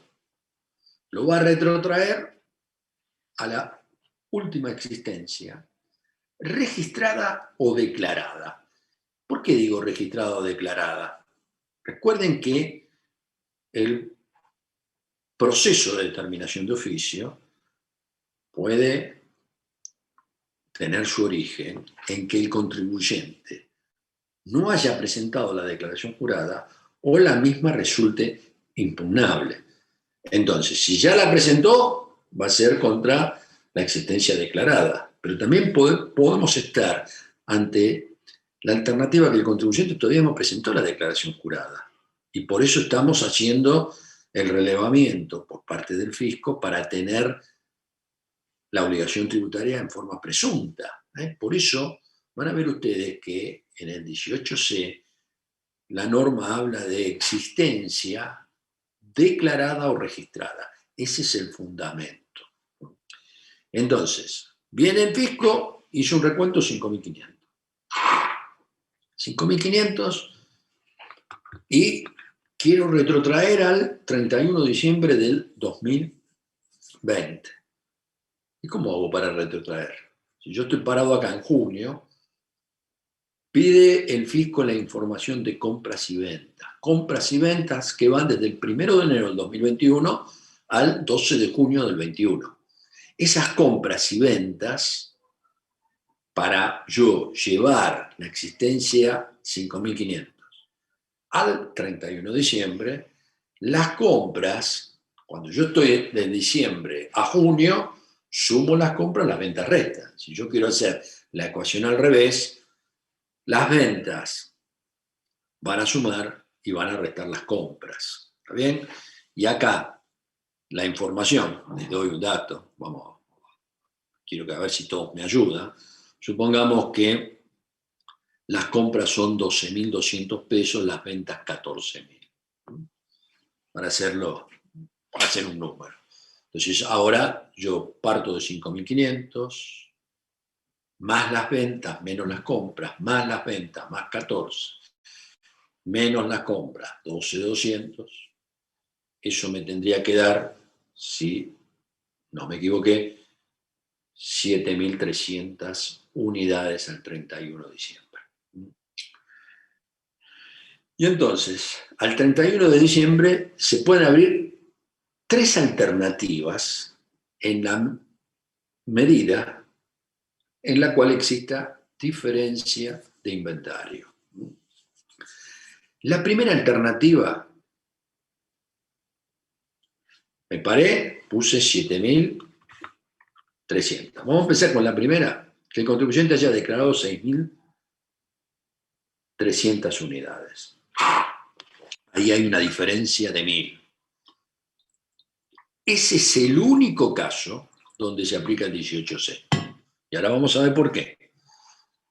La segunda alternativa es que el contribuyente haya declarado 7.900. Y entonces ahí hay una diferencia en unidades, pero no puedo aplicar el 18C. Porque el 18C, la esencia es cuando el contribuyente declaró de menos. Y acá me llevo la sorpresa que el contribuyente declaró por encima. Y pongo tercera alternativa, el contribuyente declaró 6.300. Y hay diferencia de inventario. Pero no por unidades físicas, hay diferencia de inventario por valuación. Tampoco se aplica el 18C. Todo lo que estoy diciendo está o en instrucciones del fisco o en jurisprudencia, pero les puedo asegurar que es tal cual se los planteo. Y entonces, primero quiero analizar la segunda alternativa. Cuando el contribuyente, vamos hacia atrás, llego ahí y el contribuyente declaró por encima. No puedo aplicar el 18C. Esto está en un dictamen interno del fisco donde planteó esta situación.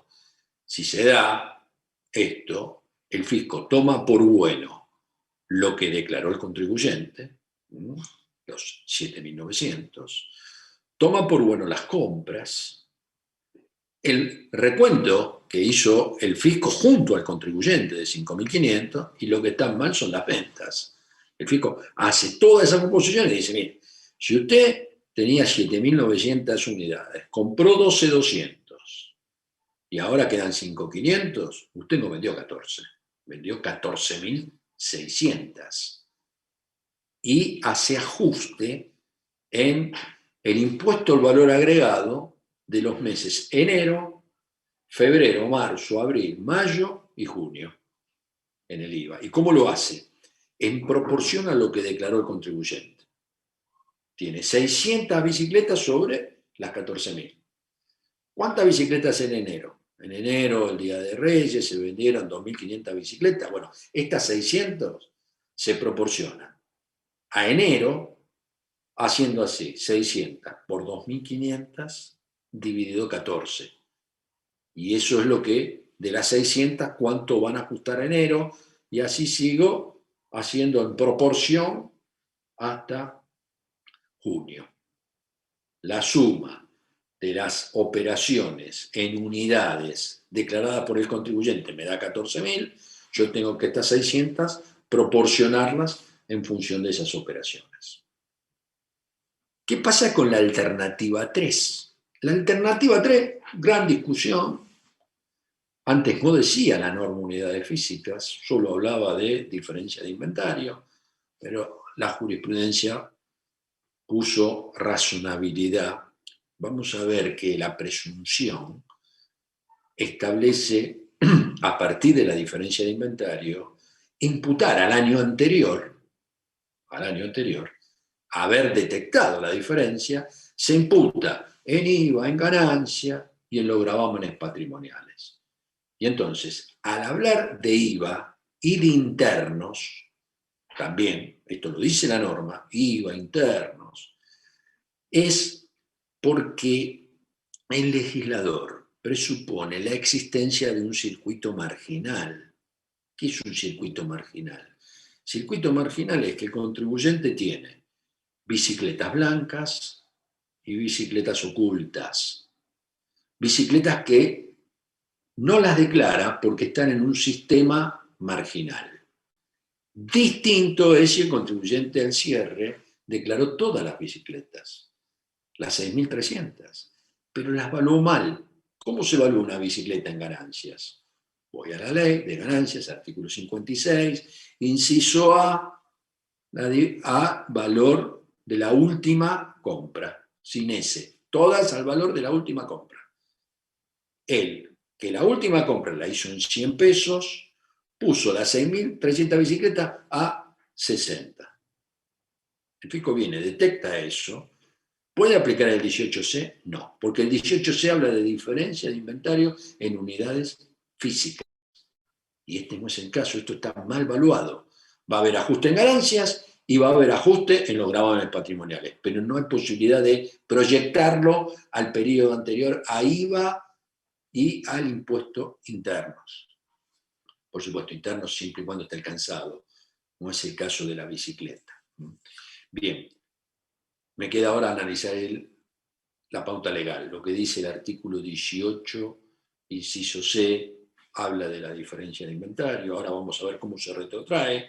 Lo que tenemos claro hasta ahora es que la diferencia de inventario en unidades físicas son 1.000 bicicletas. Tenía que haber declarado 7.300 y el contribuyente declaró por debajo, declaró 6.300. La diferencia de unidades constatada es de 1.000 bicicletas. Y acá viene el primer punto a razonar. ¿Por qué? Yo voy a hablar del 2020, el ajuste, que es el año inmediato anterior a haber detectado la diferencia, si yo lo comparé con el inventario del 31 de diciembre del 2020. La diferencia, ¿cuándo se detectó? Si yo la estoy comparando al 31 de diciembre del 2020, y yo digo, la norma establece que es ajuste en el ejercicio inmediato anterior a la diferencia. El ejercicio inmediato anterior a la diferencia, yo digo es 2020. ¿Cuál es el fundamento para decir eso? El fundamento es que la diferencia de inventario está comprobada en el año 2021. Porque no se olviden que el inventario al 31 de diciembre del 2020 también es el inventario al inicio del periodo 2021, al 1 de enero del 2021. La diferencia se detectó en el año 2021 y por eso el ajuste va a ser contra el año anterior, contra el año 2020. Y el primer ajuste, en orden de la ley, que aparece es ganancia. La diferencia de inventario, 1.000. Correctamente valuadas a 100 pesos, ¿se acuerdan que habíamos dicho? Artículo 56, inciso A. Ese valor debe imputarse al periodo fiscal inmediato anterior. Ese valor, que yo digo debe imputarse al periodo fiscal inmediato anterior como ganancia neta omitida, sin posibilidad de admitir prueba en contrario en cuanto a la imputación a otro periodo, ahora vamos a ver por qué, debe incrementarse en un 10% en concepto de renta dispuesta o consumida en gastos no deducibles. Y entonces, este es el punto más difícil para comentarles, porque tiene que ver con un concepto y lo que es arbitrario es el porcentaje. Podría ser un 10, un 20, un 30, eso lo definió el legislador.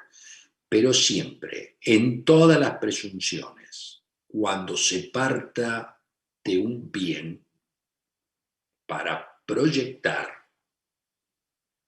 hay un agregado de un 10% en concepto de renta dispuesta o consumida en gastos no deducibles, que no sucede cuando lo que se detecta es ventas.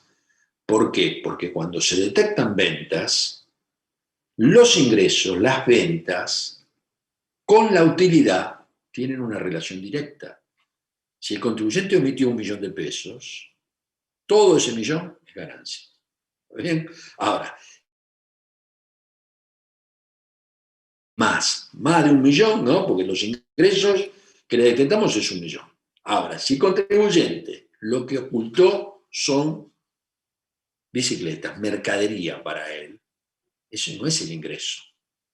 Las mercaderías, yo puedo decir que también tuvo otros ingresos marginales que le permitió comprar otras cosas, comprar dólares, gastarlo, irse de fiesta. Eso es lo que me establece el legislador cuando habla de 10% en concepto de renta dispuesta o consumida en gastos no deducibles. En definitiva, lo que está planteado acá, arbitrario es el 10, podría ser el 20, el 30, pero el concepto es siempre que se parte de un bien, ganancias, hay una proyección sancionatoria más alta, porque esto es lo que le detectamos. Podría ser que él tenga otras cosas ocultas, cosa que no sucede cuando se detectan ingresos. Yo no puedo decir que con el ingreso él tuvo más, no, porque todo eso es utilidad. Ese es el concepto del 10%. 10% que se imputa en el periodo fiscal anterior, sin posibilidad de emitir prueba en contrario. Y acá la posibilidad de emitir prueba en contrario está restringida porque si no el contribuyente me lo podría llevar a un periodo prescripto. Recuerden que ganancias, en materia de inventario, lo que es inventario final en este periodo es iniciar al otro. Entonces yo podría llamar a un escribano, hacer un acta, de que yo vengo ocultando mercadería. Esto lo puedo hacer a futuro. La llamé en el año 2003 a la escribana, dice documentar que había 1.000 unidades que no iba a poner en el 2003. Y ahora viene el fisco, me detecta en el 2020 y yo digo, pero esto lo vengo haciendo desde el 2003.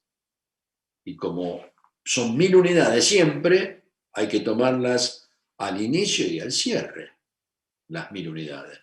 Entonces es neutro en ganancia y llevo el origen a un periodo prescripto. Ese es el motivo de por qué en ganancia se imputa el periodo anterior. Hasta aquí entonces es ganancia neta omitida, las 1.000 bicicletas por 100 pesos por 1.10, ganancia neta omitida.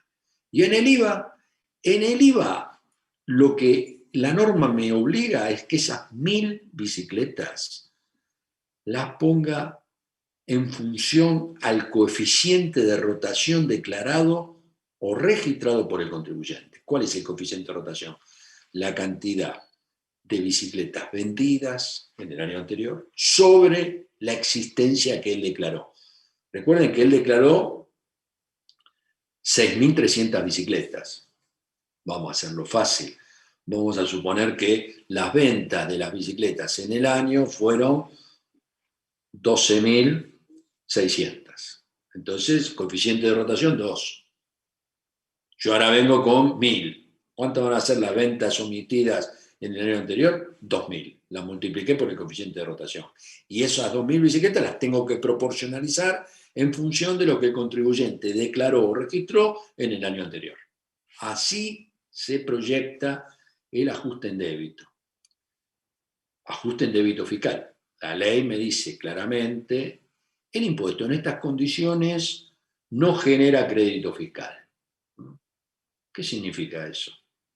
Lo voy a dejar de inquietud para el próximo sábado. Vamos a hacer así. Les voy a mandar 2 preguntas de examen que tienen que ver con esto que acabo de decir y con la diferencia de ventas, para que vean una y otra, ¿no? Y el sábado que viene arrancamos con esas 2 preguntas. Así termino aquí, termino en punto, ya hay gente que se me está yendo y me escuchan todos.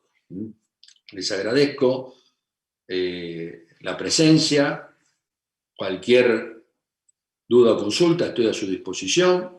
No se olviden que tienen mi mail, humberto@humberto10.com. Yo leo todo y trato de contestar en clase todas las preguntas que me llegan. Suerte. Sí. Muy buena la clase, profe, muchas gracias. No, gracias a ustedes. Profe, ¿qué Chao, tema Humberto, va a saludos. quedar para después de la mesa de finales, el sábado siguiente? Sí, todo eso en impuesto está sujeto a...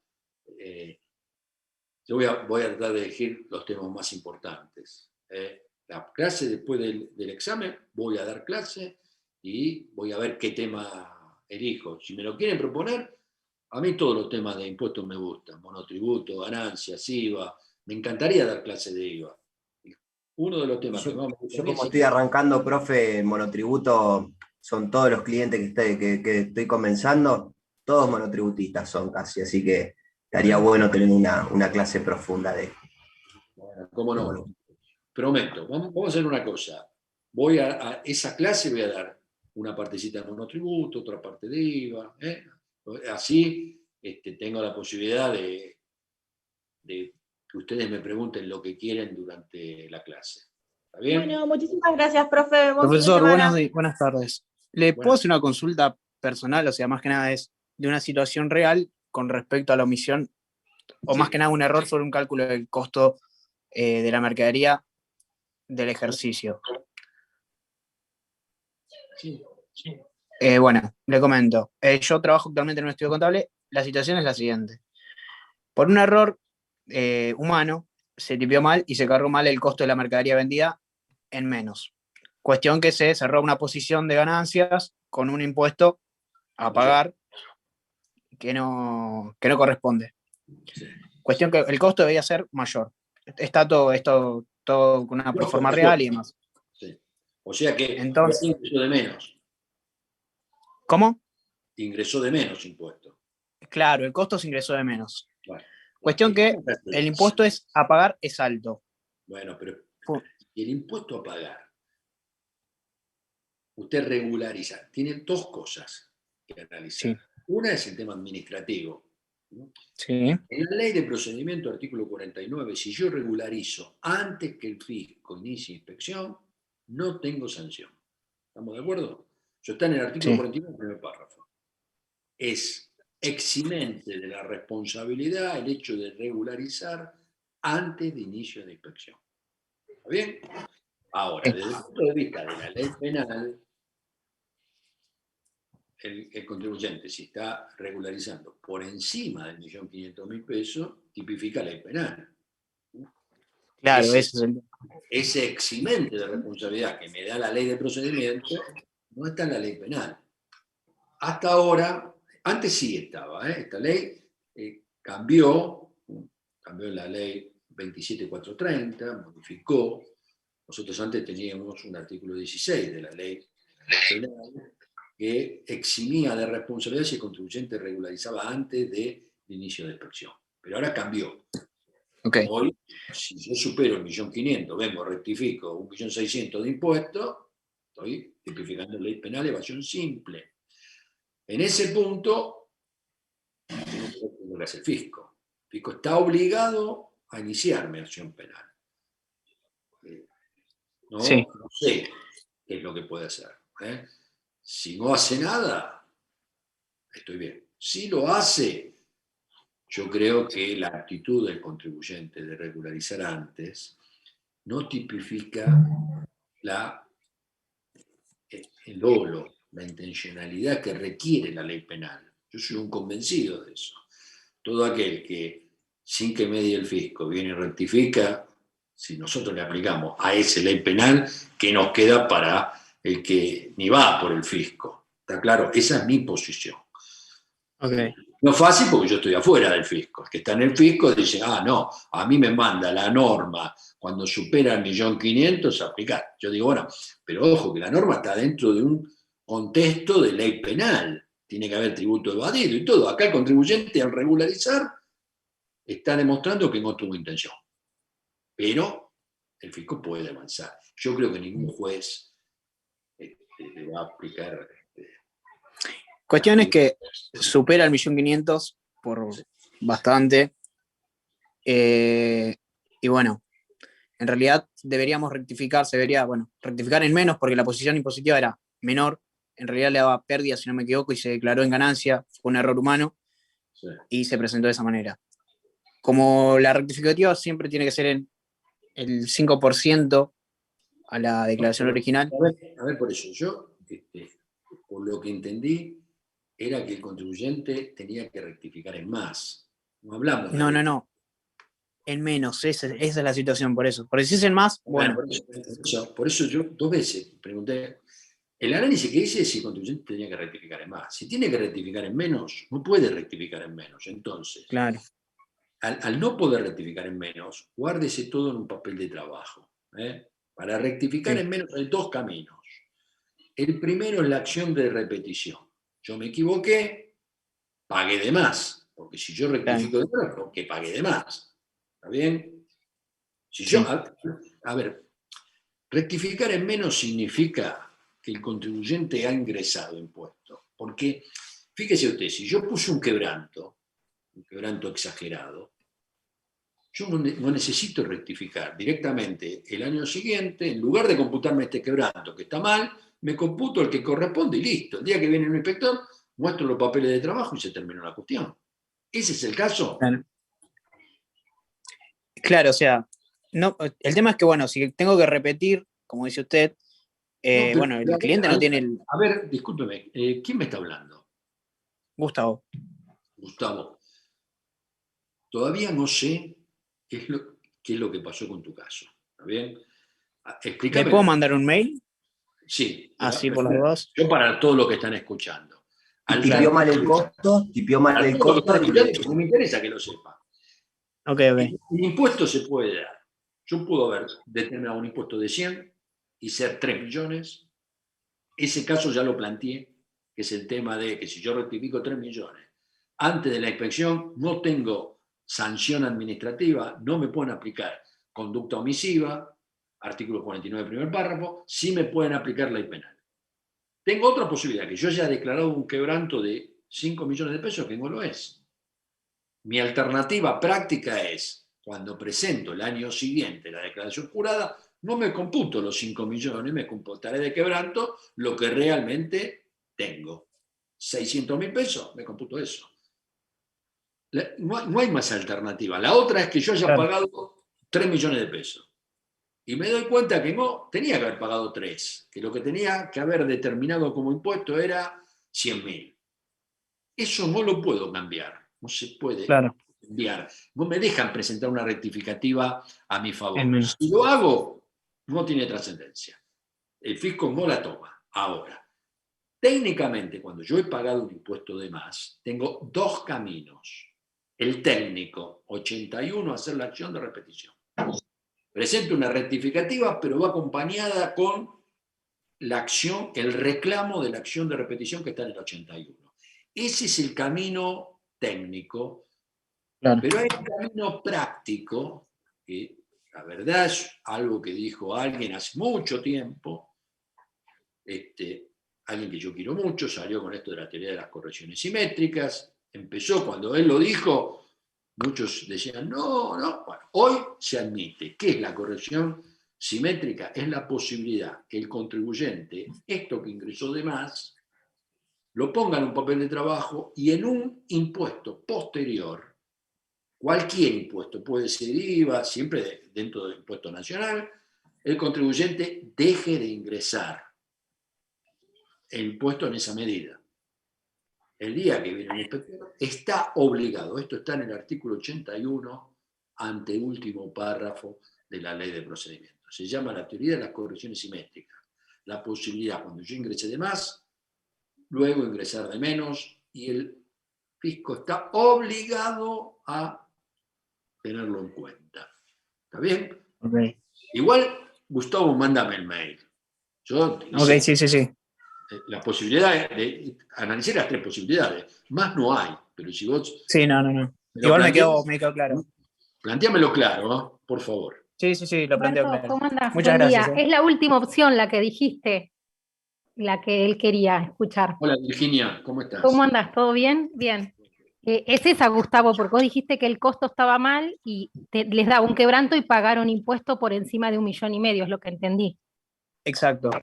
Claro, Bueno. bueno, es esto del artículo 81, último párrafo que te dijo Humberto.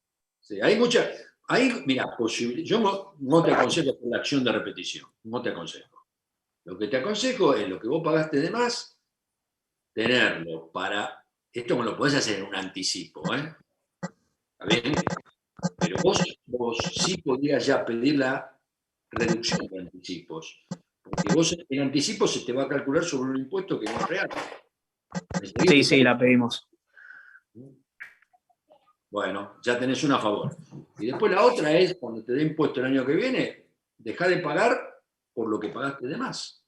Y con eso usás lo que pagaste de más. Otra alternativa no tenés. Claro, sí, es lo que más o menos tengo visto y tengo en tema, digamos. El tema es que, digamos, bueno, obviamente todavía no pagó el impuesto el contribuyente porque no tiene el dinero, porque fue un error bastante grande, pero bueno. Lo que pasa es que si no lo pagás, hoy hay que ver qué condición tenés. Si sos pyme no pasa nada, porque el fisco no puede avanzar con el juicio de ejecución fiscal. Tenés tiempo hasta el 31 de agosto. Esto lo viene prorrogando hace un año que viene prorrogando el tema del juicio de ejecución fiscal.